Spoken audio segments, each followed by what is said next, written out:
지난번에 설명드린 공동정범, 교사범, 방조범 등과 비슷한 개념인데 좀 달라요.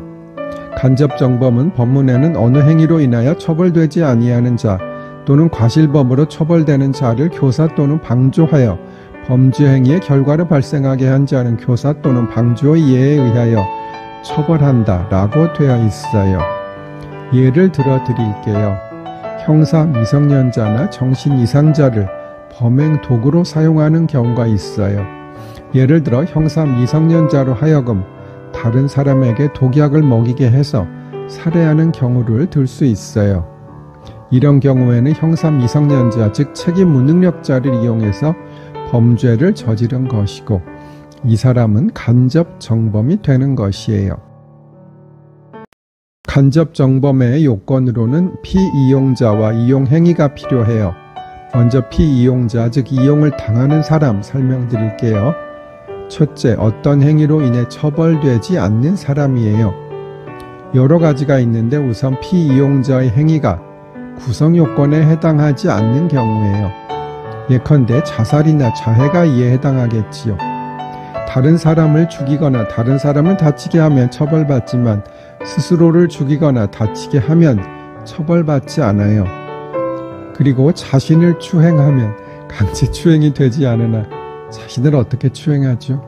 피이용자가 자신을 추행하도록 하면 강제추행의 범죄 행위가 될 수 있다고 해요. 다음에 N번방 사건에서 간접정범에 의한 강제추행죄가 성립된 사례 설명드릴게요. 지난번에 설명드린 공동정범, 교사범, 방조범 등과 비슷한 개념인데 좀 달라요.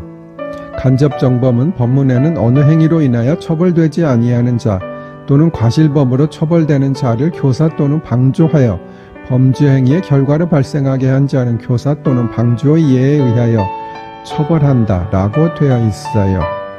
예를 들어 드릴게요. 형사 미성년자나 정신 이상자를 범행 도구로 사용하는 경우가 있어요. 예를 들어 형사 미성년자로 하여금 다른 사람에게 독약을 먹이게 해서 살해하는 경우를 들 수 있어요. 이런 경우에는 형사 미성년자 즉 책임 무능력자를 이용해서 범죄를 저지른 것이고 이 사람은 간접 정범이 되는 것이에요.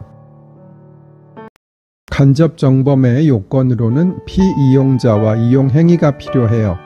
먼저 피이용자 즉 이용을 당하는 사람 설명드릴게요. 첫째, 어떤 행위로 인해 처벌되지 않는 사람이에요.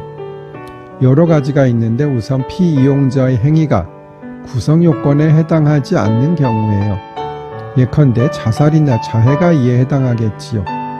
다른 사람을 죽이거나 다른 사람을 다치게 하면 처벌받지만 스스로를 죽이거나 다치게 하면 처벌받지 않아요. 그리고 자신을 추행하면 강제추행이 되지 않으나 자신을 어떻게 추행하죠? 피이용자가 자신을 추행하도록 하면 강제추행의 범죄 행위가 될 수 있다고 해요. 다음에 N번방 사건에서 간접정범에 의한 강제추행죄가 성립된 사례 설명드릴게요.